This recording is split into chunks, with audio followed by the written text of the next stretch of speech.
Listen, I get it. You're tired of explaining yourself. You're tired of being misunderstood. You're tired of being emotionally exposed, even in rooms where you should feel safe. You want peace, but peace isn't found in more venting, more validating, or just being the open book. It's found in privacy, boundaries, discernment. As a woman in her 30s, I've learned that being too accessible or too emotionally available was draining my life force. I used to share everything, my ideas, my plans, my dreams, until I realized I was leaking energy and calling it connection. And the wild part, once I stopped announcing my goals and protecting them instead, everything started to align. I've come to learn that your dream life isn't waiting for people to cheer you on. It's waiting on you to protect your vision long enough for it to come to life. This is how I started guarding my power and how you can too. Hi there, I'm Samira. If you're new to this channel, welcome. Here, I share soft life content for women in their 30s who are ready to protect their peace, heal their energy, and ready to build a life rooted in faith, femininity, and aligned success. And if you're ready to take your privacy and peace seriously, I've created a 7-day workbook challenge right here. It's a soft life reset designed to help you slow down, reconnect with yourself, and start embodying the soft life you deserve. You'll find that workbook in the description below. Now, let's get into how privacy is soft power. Let's talk about a mindset shift that changed everything for me. Not everyone deserves access to you. Your time, your thoughts, your heart are very valuable. And we live in a world that teaches women to be constantly available, constantly open, and constantly giving. But the truth is, the more accessible something is, the more easily it's taken for granted. But here's the truth. Let's think about it. Think of luxury designer bags. You can't just walk into a store and buy them easily. The most elite clubs invite only. The most intriguing people, they're the ones that don't tell you everything. Even I noticed this with celebrities or YouTubers I've watched over the past decade. I've noticed that the more they share, let's say they went from producing value to doing vlog content, like a more sneak peek behind their life, I low key start losing interest in them. The mystery fades. There's a psychological allure of just being out of reach. You are allowed to be that woman. Not a mystery because you're hiding, but because you're sacred. Protecting your peace isn't about being cold or closed off, it's about knowing your worth. So instead of oversharing to feel close to people, I started asking, does this person deserve this part of me? That simple pause became my power. And when you embody that, you become magnetic, high value, irresistible, because your energy, just like you, is not for everyone. I get it. I used to overshare everything, my ideas, my dreams, my problems. I was that girl that constantly told people what I was building before it was built. And honestly, it never brought peace. It never worked out. It brought judgment.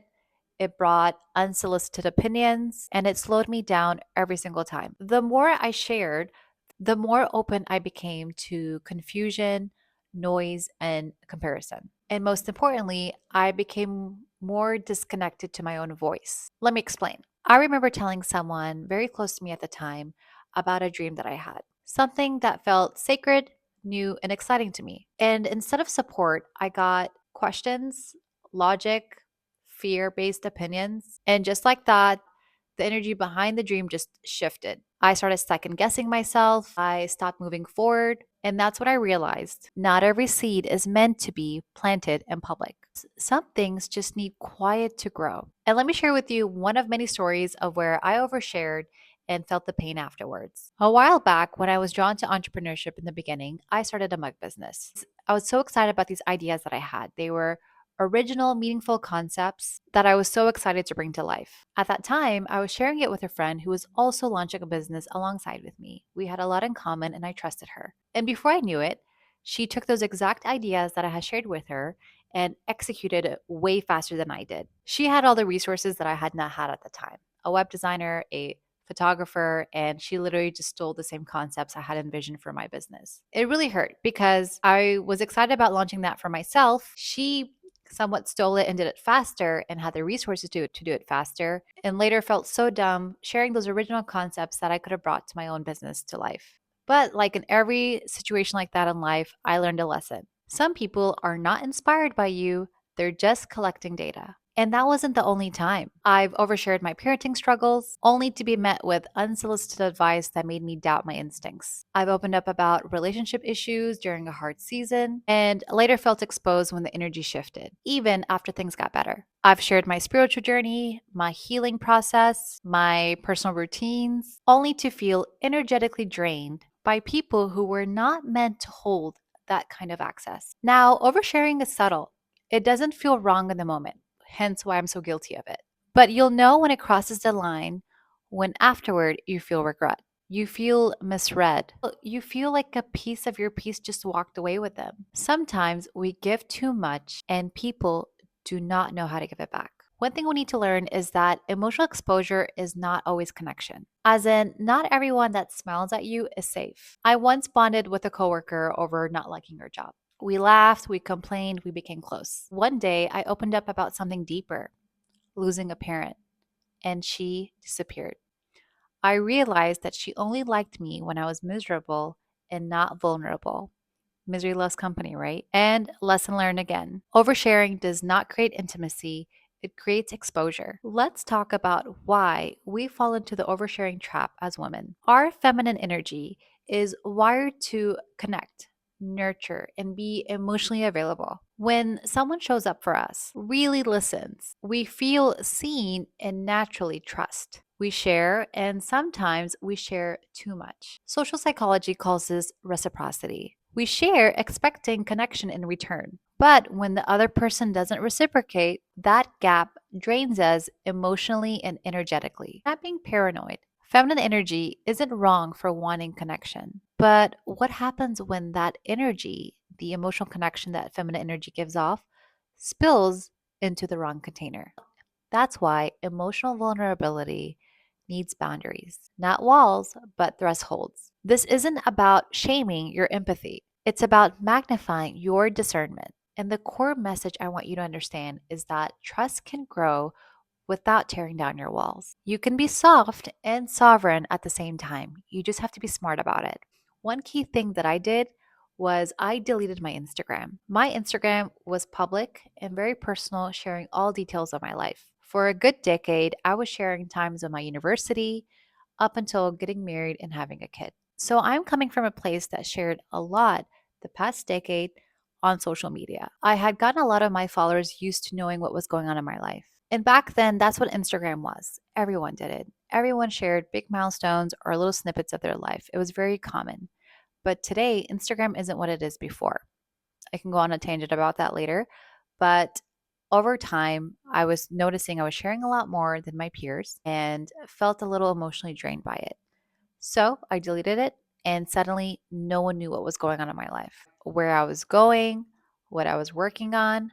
Zip. And honestly, I felt so at peace and also very powerful because the mysterious woman doesn't explain herself. I added mystery to what I was up to because a mysterious woman doesn't explain herself. She moves quietly, she protects her peace, and that makes her magnetic. She doesn't overtalk in awkward silences. She doesn't share her next move. She doesn't prove her worth by posting. She knows that what's sacred deserves to be protected. Privacy is soft power, sacred power, feminine power. And here's what's so interesting after I deleted my Instagram. My relationships actually got a lot better when I logged off social media. I was picking up on how social media was really affecting my relationships and my connections. And there's a book that confirms that theory. Sherry Turkle, in her book Reclaiming Conversations, explains how digital connection has actually led to emotional disconnection. When we rely on text, DMs, and story replies to stay in touch, we lose the rich and messy, meaningful conversations that create real intimacy. Turkle says that solitude and reflection are essential for empathy and connection, and that starts by stepping away from these performative platforms. Deleting my Instagram gave me back my solitude. It gave me back my full presence. Instead of thinking in captions, I was thinking in full thoughts. Instead of checking who viewed my story, I was checking in on myself. According to her research, relationships improve when we remove the filter and distractions of technology because When we're not constantly curating our lives, we can actually live them and show up for others with full attention. So, when I say going offline improved my relationships, I mean that literally. It made my conversations richer, my boundaries firmer, and most importantly, it protected my energy. Aside from what we post on social media, there is an energetic side to this. For example, in Islam or a lot of Middle Eastern cultures and even South Asian, we call this the evil eye. When you show your blessings too openly, people envy. Even if unintentional, this can affect your energy. It's in some cultures it's called nazar or bad vibes. Essentially, it's the same truth within all cultures and religion. Not everyone watching you is rooting for you. Oversharing leaks energy. It weakens your aura. It makes you energetically porous. And I've experienced this firsthand. There was a time where I started selling on Amazon. I wanted to build something of my own without the noise. There was some maturity in that aspect back then. And I did it slowly, intentionally, with a lot of behind the scenes effort. When I got myself to a point where I was doing really well with it, I wanted to share this with everyone. And once I shared my progress, the energy shifted. I would get reactions like, that's easy money. I've been thinking about doing that too. It can be hard. I was so taken aback by everyone's reactions. They undermined what took me months to study, build, and test. Like it was just another get rich story. And that subtle judgment, that doubt, it got into my energy. It made me second guess things I should have been excited about. And here's another lesson: some people are not inspired by your success, they are confronted by it. That's why protecting your wins, your plans, your joy is a form of spiritual armor. And here's where it gets really real for us women. It feels so good to share. We're expressive by nature. Feminine energy is all about connection, emotion, and celebration. Sometimes we're not even looking for validation, just someone to be excited with, to witness our joy and say, you did that. But here's the tough truth I had to learn: most people will not be happy for you, not because they're bad people, but because they're in their own struggle. And your win might feel like their loss. We live in a world of quiet comparison. And when you shine, this can trigger someone else's shadow. Genuine happiness for others is very rare. So when you do find it, hold it very close. But until then, don't share to connect, share with discernment, and protect your joy. Because some moments are too sacred to be received with anything less than love. This is why, in so many cultures, older women will say, don't share your pregnancy until you're past the first trimester. Because the first trimester, you're very vulnerable and prone to the evil eye. Or don't flaunt your honeymoon on social media.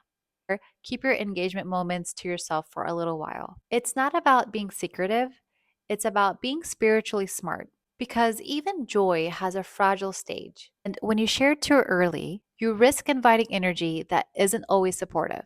Now, with social media today, the temptation is constant. You want to post, you want to celebrate, you want people to see how far you've come. But sometimes the most powerful thing you can do is to keep it private just a little bit longer. Let it root, let it rise, let it become. Because I know when I pulled back, I started feeling grounded again. When I stopped announcing my plans, things started flowing faster. When I stopped venting, I started healing. So, what does privacy look like in practice? It's not about isolation, it's not about hiding, it's about intentional boundaries, knowing what to hold sacred and what to share with discernment. This is where we share from reflection to action. Here are 6 areas we women can reclaim power by being more intentional with what we share. Area number 1: digital privacy. I recommend avoiding posting in real time. Delay your uploads. Share it once you're home from a vacation, or share it once you're already home, or after the moment has passed. Don't tag locations. Don't show every detail of your routine. These might feel harmless, but they open energetic and even physical access to your life. Privacy online is protection in real life. You don't need to prove that you're living beautifully to actually live beautifully. The second area: relationship privacy. Relationships are very delicate. Romantic partnerships are vulnerable to energy shifts and outside opinions. Couples go through seasons: joy, confusion, growth, distance, and not every season is meant to be narrated. When you vent to others, especially in anger, that person will hold on to that version of your partner even after you've healed. So I'm really advising for young couples out there that to really hold off from sharing too much about your relationship because it can cause more harm than help. Even online, which I've kind of observed as like a case study of a lot of couples that I've watched over the past decade who have openly shared every aspect of their relationship online have sadly ended up in a quiet divorce. And there's more than I can count on my hand. It's absolutely shocking and heartbreaking. And I can't help but think that they've given a lot of public access into their home. I'm not going to say that privacy will guarantee perfection, but it does give your love a safer place to grow. Area number three, energetic privacy. Your emotions are very powerful, but oversharing can dilute your presence and repel people who are not equipped to hold your pain. This is especially true when it comes to trauma dumping. Not everyone is a safe space, and it's not their job to be. I personally advise start with God, start with journaling, and start the inner work. Because when your feminine energy is spiritually grounded, not emotionally scattered, it becomes deeply magnetic. Let me give you an example. There was a time I announced that I wanted to go on a weight loss journey, not for external approval, but because I wanted to feel strong and confident and align with my best self again. But the moment I shared it, people projected their own insecurities on me. I would get comments like, "You don't need to lose weight. Oh, you're fine the way you are. Be careful, you don't become too obsessed." And some meant well. I get it. Everyone's coming from good intention. But it planted seeds of doubt in me. Their words started to make me second guess my decision, something that once felt so empowering before. That's what happens when you share your sacred goals too early. You invite energy that isn't calibrated to your clarity. Because once you know something is aligned, you don't need approval. You need protection. Area number four, creative privacy. Your ideas are God sent. Your ideas deserve to be sacred. You do not owe anyone a preview of your dream. The moment you speak them, they become vulnerable to opinions, projections, and even imitation. Think of your creative energy like a pregnancy. You wouldn't announce it before it's ready to thrive. Let your work grow in silence, let it bloom before you broadcast. A while back, when I wanted to attempt the influencer thing online, I felt so obligated to explain myself to everybody. And I would go into depth of people who were just like, "What are you up to?" I would feel the need to be like, "Hey, I'm going to start being an influencer. I'm going to start posting on this specific platform with this specific strategy." And I just overshared, fearing that they're going to see me online and wonder what I'm doing. And I was projecting my own fears and sharing my exact ideas. Before I knew it, I was sharing all of the ideas, all of my strategies, what I envisioned for myself unnecessarily. And honestly, I feel like that played a big role of why I hated it. It didn't do well and it didn't work out for me. So, like I said, let your work grow in silence and don't announce it. You don't owe anyone an explanation of your ideas. Number five, this is for my fellow moms out there, parenting privacy. Over the years, I've become very protective of my son. I've unfortunately gone down a lot of rabbit holes that I wish I did not go down. And I've just realized how important it is to protect our children, especially online. You have to think about the fact that your child is not content. These platforms have changed dramatically, and it's very hard to control who can see your content and who does. Their meltdowns, their milestones, and most magical moments do not belong to the public. They only belong in your home in a private setting. I too am guilty of sharing it, and I'm aware that even well meaning posts can attract unwanted energy, judgment, or comparison. And also, your child cannot consent to the digital footprint you're creating for them. Please protect their innocence, guard their growth, let them be little in peace and not in performance. Last one. Now, I can rant about this because I've made a lot of mistakes and learned many hard lessons, and I'm going to share them with you so you don't repeat the same mistake that I did. Workplace privacy. Coworkers are not your confidence. I learned this the hard way. You think if you open up about your personal life, your stress, your grief, your family situation, it'll humanize you. It'll make it seem like what you're really going through is a big deal, and that's why you can't perform as well as you thought you would. You think this will make your workload more bearable and make your team or manager more understanding. But here's the truth: corporate culture is not built to hold your humanity, it's built for productivity.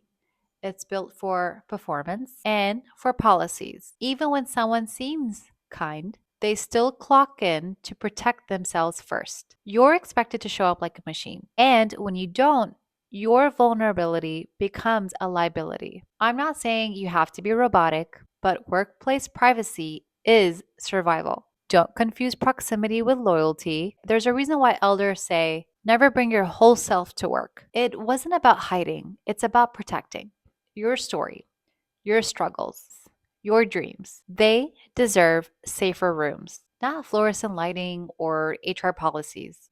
So, next time, if you feel like opening up at work, pause, ask yourself, is this person emotionally equipped to receive what I'm about to share? And if the answer isn't a full body yes, protect your peace, stay soft, and stay sovereign. Now, those are my 6 pillars of privacy, and I hope this will protect your peace and energy. Saying less, that's guilty of oversharing. And if you're a woman that's very guilty of oversharing, I want to make it clear that if you say less, you actually come off very confident because oversharing often comes from insecurity. You talk more when you're trying to prove something, you explain more when you're seeking approval, you trauma dump when you're trying to bond with wounds. But a confident woman, she lets silence speak, she observes the room, she keeps her energy intact. Your personal life isn't a billboard, it's a home. Keep it warm and keep it safe. And when you start living this way with privacy, discernment, and grace, something shifts. You protect your energy, you protect your decisions, you stop second guessing yourself because you're no longer inviting outside noise into sacred spaces. You create peace, you create clarity, you become harder to distract, harder to shake, and harder to access. And in that stillness, you become magnetic. Privacy gives you a space to be who you are truly meant to be, without commentary, without comparison, without interruption. When you stop narrating every chapter, you start writing a life that actually fulfills you. So say less, move slower, glow quietly. The soft life that you want is on the other side of being unbothered. And the only way to get there is to protect your peace at all costs. So if you're feeling overstimulated, drained, or too visible, maybe this is your sign to pull back. Say less this week, be a little harder to reach, let your glow grow quietly. And if you're ready to protect your peace from the inside out, I created something just for you. My Mindset Workbook is a soft but powerful guide to help you rewire your beliefs that keep you stuck in overexposure, reset your energetic boundaries with intention, and reconnect with your feminine energy, clarity, and confidence. It's designed for women over 30 who are tired of burnout and ready to shift into peace, power, and alignment without guilt. This isn't just journaling, it's a reset. You can grab your copy in the description below, and there's also my 7-day challenge for free to help you get started with this journey. This is the era of peace. This is the era of privacy. Let's protect it together. Thank you for watching, and don't forget to check out my other videos.